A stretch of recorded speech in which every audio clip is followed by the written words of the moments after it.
यही छठ पूजा बीतता है। अरे कहीं तो जाइए मुंबई वाली हाँ, कहीं जब जैसे परदेश में रात कहीं परदेसी ना भाभी लुधियाना रहता है, लेकिन अच्छा खासा पेमेंट भगवान से दुआ सावे लग भाभी के मन यूपी में लग गया भाई, वैसे हम सोची थी यूपी में रही, यूपी से ना मन जाता है। हाँ तो दोस्तों चलिए भाभी एक बहुत प्यारा सा छठ का गीत सुनाने जा रही हैं, कैसा लगेगा कमेंट कीजिएगा।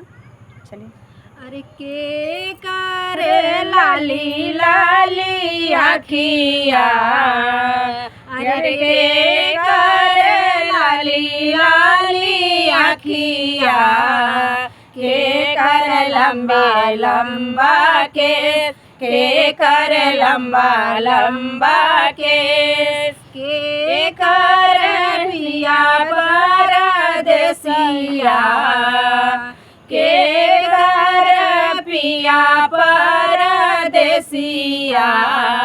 के करे मनवा उदास, के करे मनवा उदास, सूरज मल के लाली लाली आखिया, सूरज मल के लाली लाली आखिया, छठी माई के लंबे लंबे केस, छठी माई के लंबा लंबा केस, अरे वैष्णवी के पिया परदेसिया, वैष्णवी के पिया परदेसिया, उनकर मनावा उदास, उनकर मनावा उदास, के कर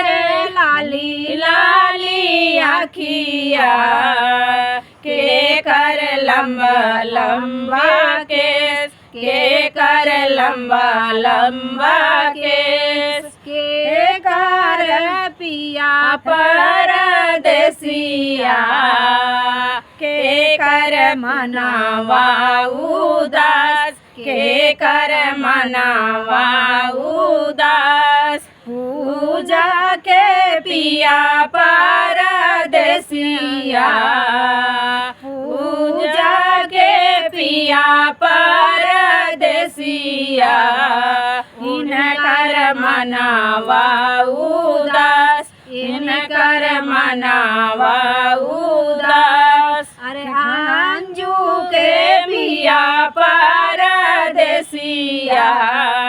उनकर मनावा उदास, उनकर मनावा उदास।